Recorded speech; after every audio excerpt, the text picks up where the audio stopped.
கல்லூரியின் உரிமையாளர்கள் யார்? இன்றைக்கு அமைச்சரவையில் இருக்க பெருந்தகை ஐயா எம்.ஆர்.கே. பன்னீர்செல்வம், பெருமதிப்பிற்குரிய பெருந்தகை ஐயா துரைமுருகனுடைய கல்லூரி, நம்ம ஐயா சட்ட மேதை ராமராட்சி நீச்சி நாயகன் இருக்கிறார்ல, அவருடைய கற்பக விநாயகம், ஐயா துரைமுருகனுடைய கிங்ஸ்டன் எல்லாம். நீ இதெல்லாமே உனக்கு பிரச்சனை. நீ ஆடியோ வெளியிடு, உட்கார்ந்து நீ ஐபிஎஸ் படிச்சுட்டு வர்றது, எஸ்பி ஏசி டிசிஆர் எதுக்கு? சீமா யார்ட்ட என்ன பேசுறான், எங்க எச்சியை துப்புறான், எங்க 40 உப்பு மூட்டை அனுப்பியிருக்கீங்க பாராளுமன்றத்திற்கு. மானங்கட்டு நீங்க போன வாரம் 39 உப்பு மூட்டை தூக்கி போடுவாங்க, அப்புறம் முடிஞ்சவனே ஏற்றி விடுவாங்க. வண்டியில் ஏற்றி இறக்குறதான் 5 வருஷம் போயிடுச்சு. இப்போ இந்த வெள்ளைகளுக்கு காளியம்மா மேல அப்படியே பாசம். ஏன்டா புடிங்கியல அவ போட்டிட்டாலும் மயிலாடுதுறையில போய் நின்று இந்த எழுதி காளியம்மா காளியம்மான்னு வேலை செஞ்சு ஜெயிக்க வச்சிருக்க வேண்டியதானே. அண்ணா பல்கலைக்கழகத்தில் இவங்களால் கற்பனை செய்யப்படுங்க. அறப்போர் இயக்கம் அதை வெளியிடுது. அறப்போர் இயக்கத்தினுடைய உடன் பிறந்தார்கள் எல்லோருக்கும் என்னுடைய அன்பும் வாழ்த்துக்களும். அவங்க என்ன பண்றாங்கன்னா, தகவல் அறிவு உரிமை சட்டத்தில் கேட்கிறாங்க, அவங்களுக்கு எப்படி இந்த ஐயம் வந்ததுன்னு தெரியல. ஒரு துறையில் இப்படின்னா ஒவ்வொரு துறையும் எப்படி இருக்குன்னு யோசிச்சு பார்த்துக்க. மொத்தம் 480 தனியார் அரசு பொறியியல் கல்லூரிகள், மொத்தம் 480. இதுல 52,500 பேராசிரியர் பெருமக்கள், 52,500. இதுல 224 தனியார் சுயநிதியில தன்னிதி. சுயநிதி அது சமஸ்கிருதம், நம்ம தன்னிதினே பேச. தன்னிதி கல்லூரிகள் 224. இதுல பாத்துக்கிறீங்க, நல்லா கொஞ்சம் 353 ஆசிரியர் பெருமக்கள், 353 பேராசிரியர் பெருமக்கள் ஒரு இடத்திற்கு மேற்பட்ட இடங்களில் கல்லூரிகளில் பணி செய்வதாக காட்டப்பட்டது. ஒரு இடத்திற்கு மேற்பட்ட இடத்துல நல்லா கொஞ்சம். இதுக்கப்புறம் ஒரு 5 பேராசிரியர் பெருமக்கள் 11 கல்லூரிகளில் முழு நேரமாக பணியாற்றுவதாக காட்டப்பட்டது.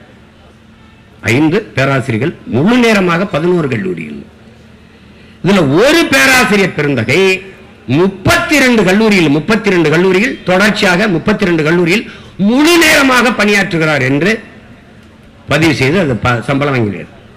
சம்பளம் யார் வாங்கியிருப்பான்னு நீங்க புரிஞ்சுக்கணும், நல்லா கவனிச்சுக்கணும். இதுல ரொம்ப கொடுமை என்னன்னு பார்த்தீங்கன்னா, இப்படி 211 பேராசிரியர்கள் எல்லாம் படித்தவர்கள், முதுகலை பட்டம் பெற்றவர்கள், முனைவர் பட்டம் பெற்றவர்கள். 211 பேர் 2500 பணியிடங்களை அவர்கள் நிரப்பினதாக காட்டி, இவர்களே இங்க எங்க வேலை செய்யறாங்கன்னு காட்டி ஊதியம் பெற்றிருக்குது. அதுல 175 பேர் 972 பணியிடங்களை நிரப்பியதாக. இவர்கள் அத்தனை பேரும் முனைவர் பட்டம் பெற்றவர்கள். 175 பேரும் டாக்டரேட் பட்டம் பெற்றவர், PhD பண்ணி முனைவர் பட்டம் பெற்றவர்கள் இந்த வேலையை செய்திருக்கிறார்கள். அறப்போர் இயக்கம் கண்டுபிடிக்காத வரை அண்ணா பல்கலைக்கழகம் இது ஒன்றும் கண்டுவில்லை. இப்ப அது சொல்ற காரணம் பாருங்க, இது எப்படி கண்டுக்கிறாங்க. இல்ல அவங்க ஆதார் அட்டை கொடுக்கும்போது ஒவ்வொருத்தரே பல அட்டைகளை கொடுத்துட்டாரு. ஆனா இதை நமக்கு என்ன கற்பிச்சான், ஆதார் அட்டை தான் எல்லாத்துக்குமான பெருத்த அடையாளம், எல்லா வலிக்கும் ஒரே நிவாரணி ஆதார் தான். கடைசி அந்த ஆதாரே பயனற்றதுன்னு ஆயிடுச்சு. இத்தனை பேரும் வெவ்வேறு ஆதார் அட்டைகளை கொடுத்து எங்களை ஏமாற்றி விட்டார்கள். அங்க இருந்த படங்கள் வெவ்வேறு முகமைப்பில் இருந்தது. உயர்ந்த தொழில்நுட்பத்தை கற்றுக் கொடுக்கிற பல்கலைக்கழகத்தில் இதை கண்டுபிடிக்க முடியலன்னா அப்ப என்ன நடக்குதுன்னு பாரு. இது எத்தனை நாளா நடந்திருக்குது? அதிமுக ஆட்சி காலத்திலிருந்து நடக்குது, தொடர்ந்து நடக்குது. இதுல இன்னும் கொடுமை, மாரிசாமி முரளிபாபு 2 பேரும் 6 ஆண்டுகளா ஓமன் நாட்டில் வேலை செய்கிறார்கள். அவர்கள் இந்த பொறியியல் கல்லூரியில் வேலை செய்யறதா சம்பளம். இந்த பொறியியல் கல்லூரியின் உரிமையாளர்கள் யார்? இன்றைக்கு அமைச்சரவையில் இருக்க பெருந்தகை ஐயா எம்.ஆர்.கே. பன்னீர்செல்வம், பெருமதிப்பிற்குரிய பெருந்தகை ஐயா துரைமுருகனுடைய கல்லூரி, நம்ம ஐயா சட்ட மேதை ராமராட்சி நீச்சி நாயகன் இருக்கிறார்ல, அவருடைய கற்பக விநாயகம், ஐயா துரைமுருகனுடைய கிங்ஸ்டன் எல்லாம். ஒரு தொலைக்காட்சி, ஒரு வலையொலி எவனும் வாய் திறக்கல. அந்த 24 இந்த தமிழ் தொலைக்காட்சி ஒன்று மட்டும்தான் போடுது, 24/7 தமிழ். அதுல மட்டும்தான் ஒரு தம்பி பேசிட்டு, அவர் ஏமாத்திருக்காரு, இவர் ஏமாத்திருக்காருன்னு. அவன் இருக்கானோ நாளைக்கு வேலையை விட்டு தூக்குறாங்களோ என்ன ஏழை. எவ்வளவு வசதியாக இதை பற்றி பேசாது. ஒரு வலையொலி, ஒரு தொலைக்காட்சி பொது வாழ்த்துக்கு எடுத்தது உண்டா? இதை விட கொடுமை இந்த நாட்டில் உண்டா? நீ இதெல்லாம உனக்கு பிரச்சனை. நீ ஆடியோ வெளியிடு, உட்கார்ந்து நீ ஐபிஎஸ் படிச்சுட்டு வர்றது, எஸ்பி ஏசி டிசிஆர் எதுக்கு? சீமா யார்ட்ட என்ன பேசுறான், எங்க ஏச்சியை துப்புறான், எங்க இறங்கி ஓரத்தில் நின்று ஒண்ணு கிடைக்கிறான், உன் வேலை மயிராடாது, மயிராடா. திடீர்னு வெள்ளைகளுக்கு காளியம்மா மேல அப்படியே பாசம். ஏன்டா புடிங்கிகள் அவ போட்டிட்டாலும் மயிலாடுதுறையில போய் நின்று இந்த எழுதி காளியம்மா காளியம்மான்னு வேலை செஞ்சு ஜெயிக்க வச்சிருக்க வேண்டியதானே? ஏய், நாங்க பிசுரும்பா அப்புறம் உசுரும்பா. அது உனக்கு என்ன மசுருக்கு பிரச்சனை? உனக்கு என்ன பிரச்சனை? உனக்கு என்ன பிரச்சனை? இது என் கட்சி பிரச்சனை. பெத்த தாயிர சுமாரமா வாய முடிட்டு பேசாம இருக்க மாட்டியா அப்படிங்கிறான். ஆத்தால பெண் பேச்சே கேட்காதனால தான் இந்த வேலையை செஞ்சுக்கிட்டு இருக்கேன். இல்லைன்னா மிக்கு இருந்து ஓய்வு பெற்று இருப்பேன், இல்ல வாத்தியாரா போயிருப்பேன் சொந்தக்காரங்க மாதிரி.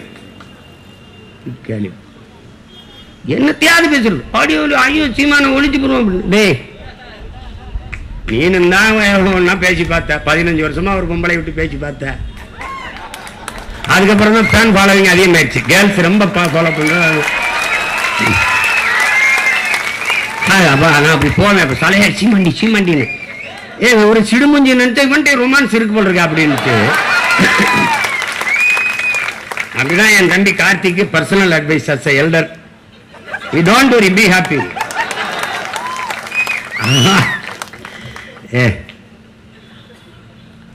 அவன் நம்ம முதுகு நோண்டி அழுக்க மோந்து பாக்குறவன். அவன் மோந்து பார்த்துட்டு நீனு மோந்து பாரு, நீனு கொஞ்சம் மோந்து பாரு. அயோக்கிய எதை பேசுறது? எது சமூகத்துக்கு பிரச்சனை? எது அவசியம்? இதை வெக்கம் இல்லாம மானம் இல்லாம பேசிட்டு யாரு யார வச்சிருக்கா, எந்த நடிகை யாரோட போறா, அவளுக்கு 10 லட்சம் இருந்தா வாங்கி புரோக்கர் ஏஜென்ட் இந்த மாதிரி அவ அந்த நடிகை அந்த இதை வச்சு இதை வச்சு உங்களுக்கா எப்படி அவங்க பிள்ளை பொண்டாட்டி ஆத்தால சோறு போடுறவங்களுக்கு மானம் கட்டணாய். சி என் தங்கச்சி சொல்லிச்சுல, பேசுறது பெருமாள் ராமர், கேட்கறது ராமாயணம், இடிக்கிறது பிள்ளையார் கோயில் பெருமாள் கோயில் மாதிரி, படிக்கிறது ராமாயணம், இடிக்கிறது பெருமாள் கோயில் மாதிரி, பேசுறது பெரியாரு, அப்புறம் இங்கே போடுறதெல்லாம் கேவலமா பெண்களை இழிவுபடுத்தி பேசுறது. அவனுக்கு ஒண்ணும் கிடையாதுடா. 23 மீனவனை கைது செஞ்சு போனானே, பேசினானா? ஒருத்தனை பேர் சொல்ற. தமிழ்நாட்டின் தொல்லியல் ஆய்விற்கு எதற்காக சமஸ்கிருதம்? ஏண்டா சீமானை தவிர ஒருத்தனும் கேட்கல. எதுக்கு? தோண்டி பார்த்தா கீழடியில தெரிந்த எழுத்து, அங்க இருந்த எழுத்து ஓடுகள்ல, அங்க இருக்கிற ஆவணங்கள்ல இருந்த எழுத்து தமிழ் எழுத்தா சமஸ்கிருதம்? உனக்கு மனசு வருதாடா? தமிழரின் தொன்ம நாகரிக சுவடு சான்று என்று சொல்ல உனக்கு வாய் வரல? திராவிட நாகரிகங்கிற, இந்திய பண்பாடுங்கிற. ஏதுரா திராவிட? அன்னைக்கு சொல்ல எதுரா? இந்தியாங்கிற நிலப்பரப்பு எது? நாடு எதுரா? சொல்ல எதுரா? 2500 ஆண்டுக்கு முன்னாடி ஏது? 600 ஆண்டுக்கு முன்னாடி ஏது? 1800 தான் கன்னடம்ங்கிற மொழியே உருவாகுது. நீ சொல்றபடி திராவிட மொழின்னு வச்சா கூட. அதுக்கப்புறம் கீழே சமஸ்கிருதம் தெரிந்திருக்க வேண்டும், திராவிட மொழிகள் தெரிந்திருக்க. வாடகை திராவிட மொழி எதுன்னு சொல்ற? எது எது திராவிட மொழி? என் தாய் நிலத்தை தோண்டி ஆய்வு செய்வதற்கு திராவிட மொழி எதற்கு? சமஸ்கிருதம் எதற்கு? 40 உப்பு மூட்டை அனுப்பியிருக்கீங்க பாராளுமன்றத்திற்கு, மானங்கட்டு. நீங்க போன வாரம் 39 உப்பு மூட்டை தூக்கி போடுவாங்க, அப்புறம் முடிஞ்சவனே ஏற்றி விடுவாங்க. வண்டியில் ஏற்றி இறக்குறதான் 5 வருஷம் போயிடுச்சு. இப்போ அதை ஏற்றி இறக்குவாங்க.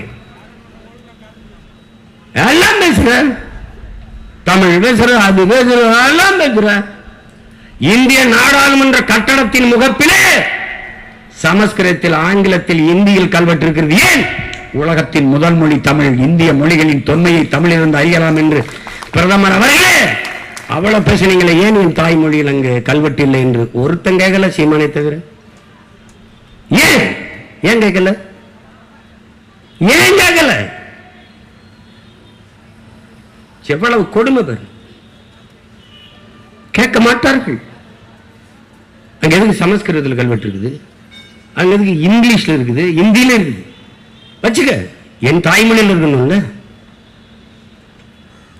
உலக நாடுகள்லாம் போனா உலகத்தின் முதல் மொழி, மூத்த மொழி தமிழ், எங்கள் இந்தியாவில் இருப்பது பெருமை. பேச தெரியுதுல்ல? இந்திய மொழிகளின் தொன்மையை தமிழிலிருந்து அறியலாம், பேச தெரியுதில்லை.